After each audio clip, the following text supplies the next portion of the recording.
अब आत्मदेव जी ने सोचा कि भगवान की असीम कृपा है, एक साथ में मेरे घर में दो दो संतान है। मेरा नाम आत्मदेव है और मेरा पुत्र का नाम होना चाहिए परमात्मा देव। लेकिन धुंधुली ने कहा कि क्या हुआ, मैं उस संतान को 10 महीने तक गर्भ में धारण करूंगी और आप अपने नाम से दोगे, ये मैं नहीं करने नहीं दूंगी, मेरे नाम से होना चाहिए। मेरा नाम है धुंधुली, मेरा पुत्र का नाम होगा धुंधुकारी। बोले श्री वृंदावन बिहारी लाल की जय। जैसा नाम वैसा काम, इसलिए अपना पुत्र को पुत्री को सोच समझ करके नामकरण करना चाहिए। पुत्रों का नाम भगवान के नाम से रखिए, देवताओं के नाम से, और पुत्री का नाम देवियों के नाम से रखिए, लक्ष्मी, सरस्वती, है ना, अपर्णा, पार्वती, दुर्गा के नाम से, राधा, माता सीता, ये सब। और पुत्रों का नाम करना चाहिए राम, कृष्ण, परशुराम, बलराम, है ना, केशव, माधव।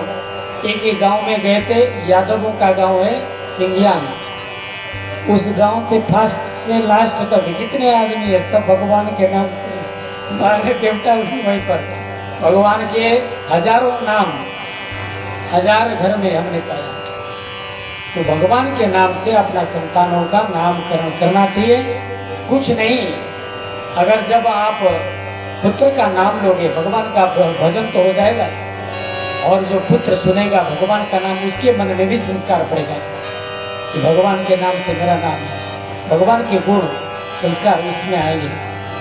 इसलिए ऐसी गोकर्णो पंडितो वृद्धो धुंधुकारी महाखल, गोकर्ण पंडितों ज्ञानी विद्वान हो गए,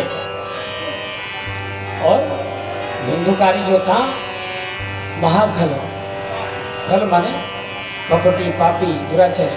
धुंधुकारी क्या करता, जैसे छोटा सा थोड़ा सा बड़ा हुआ, चलने फिरने लगा, क्या करता था, छोटे छोटे बालकों को धकेल देता था, गला दबा देता था, कुत्ता का बच्चे को लेकर के कुएं में डाल देता, बिल्ली के बच्चे को आग में डाल देता, ये लक्षण। तो संस्कार बचपन से ही दिखने लगते हैं। कहा गया है ना, व्यक्ति का रूप हो, गुण और संस्कार, उसकी संपत्ति, ये पूर्व जन्म का कमाई है। संस्कार का उचित व्यवहार देकर के पिता आत्मदेव उसे कभी कभी डांटते थे। शास्त्र में कहा गया, चाणक्य नीति वाक्य में भी कहा गया, पालये पंचवर्षाणि 10 वर्षाणि ताडये प्राप्ते तु 16 वर्षे पुत्रमित्रा वदाचरे। 5 वर्ष तक जो है बच्चों को पालना चाहिए, पालन करें। इसके बाद में धीरे धीरे उसको अनुशासन दें, अनुशासन में रखें, कहाँ जाता है, किसके साथ में बैठता है, क्या खाता है। माँ बाप को हमेशा ध्यान रखना चाहिए बच्चों के ऊपर, क्योंकि यही जो 10 वर्ष तक उत्तम संस्कार पढ़ने का समय है। व्यक्ति जैसा परिवेश में रहता है, जैसा माहौल में, उसका बुद्धि विचार वैसा ही बन जाता है। संगत से रंग होते। तो इसलिए आत्मदेव ने जब भी देखा कि ये दुष्टता करने लगा तो डांटते थे कि बेटा ये सब मत करो, गलत काम करो, धर्म कार्य करो, सत्य बोलो, माता पिता का सेवा करो, आज्ञा का पालन करो। डांटते थे। जब माता धुंधुली पुत्र के सपक्ष में बोलती थी कि मेरा बेटा है, अभी का तो बेटा है।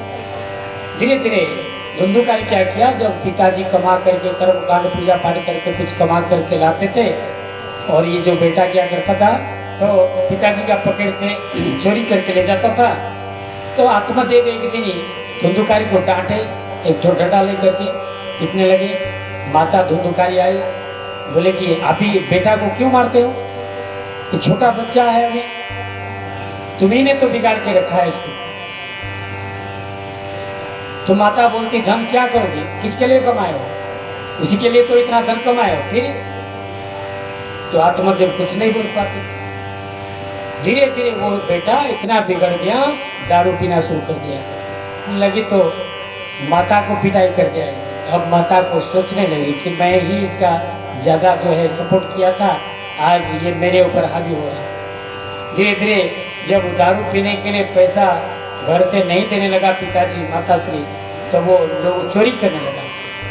चोरी करते करते जब वो उससे भी नहीं हुआ तो माता से कहा कि चाबी लाओ, सिंदूक का चाबी लाओ। जब माता ने सिंदूक का चाबी नहीं दी तो माता के ऊपर पिटाई शुरू कर दिया। अब माता को भी पश्चाताप हुआ। आत्मदेव बड़े ग्लानि को प्राप्त हुए, दुखी होकर के बोले कि मुझे अब आत्महत्या कर देना चाहिए। एक दिन रात्रि के 12 बजे बैठ करके फुट फुट करके रो, और यथा जागृति संजमी, माने कहा गया है योगी लोग रात में जगते हैं और संसारी लोग जब सो जाते हैं तब योगी लोग जगते हैं। तो गोकर्ण जी रात के 12 बजे तो ध्यान करने के लिए उठे, एकांत स्थान में जाने लगे तो देखा कोई रो रहा है, तो पास में गए तो देखा पिताश्री रो रहे हैं। तो पूछा पिताश्री आप रो क्यों रहे हो, क्या परेशानी है? तो पिताश्री आज अपना प्रिय पुत्र गोकर्ण को पास में पाकर के सारा दुख सुनाया। बोले कि बेटा देखो ये तुम्हारा छोटा भाई है ना, मैंने जो भी प्रतिष्ठा कमाया था सबको गवा दिया, अब मुझे जीने का कोई उम्मीद नहीं है, जाता हूं मैं आत्महत्या कर दी।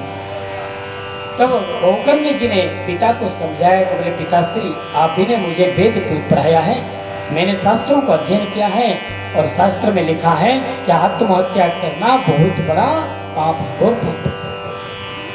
आत्महत्या करने से पिशाच शरीर को प्राप्त होता है। इसीलिए पिताश्री आप आत्महत्या मत करो और आप ये मोह माया आसक्ति को छोड़ करके वन में जाओ, एकांत में परमात्मा का चिंतन। गोकर्ण जी ने आत्मविद्या ब्रह्म विद्या का उपदेश पिता को दिया और पिता आत्मदेव घर बार छोड़ करके आसक्ति को छोड़ करके वन में गए, एकांत में परमात्मा का चिंतन करते हुए परमात्मा को प्राप्त हो गए। बोले गोकर्ण जी महाराज की जय। गोकर्ण जी घर बार छोड़ करके तीर्थाटन में चले गए।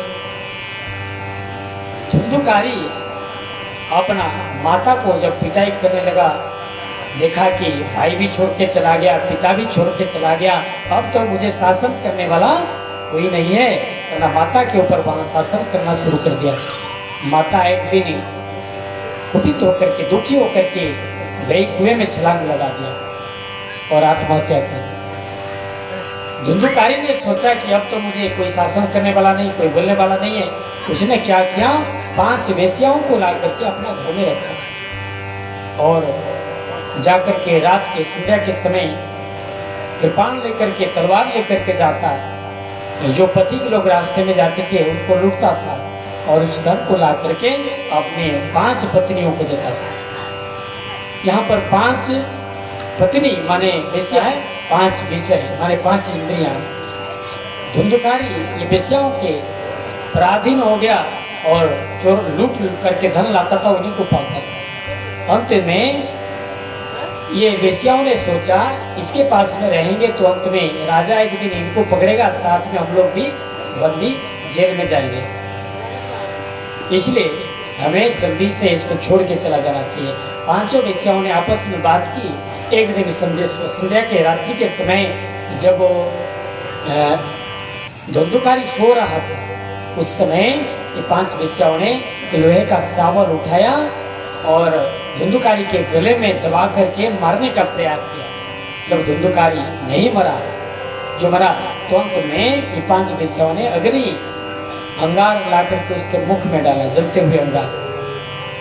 बेचारा धुंधुकारी बड़े पीड़ा के साथ में तड़पता हुआ शरीर छोड़ा, लेकिन उसके शरीर तो छूट गए लेकिन आत्मा को मुक्ति नहीं मिला, वहां पिशाच बन गया। क्योंकि जिंदगी भर उसने मीट मछली दारू शराब का ही सेवन किया था, शुद्ध भोजन कभी नहीं खाया, महाप्रसाद का कभी सेवन नहीं किया और जीवन में बड़ा दुराचारी था, बड़ा पापी था, इसलिए उसे पिशाच शरीर प्राप्त हुआ, मुक्ति नहीं हुई।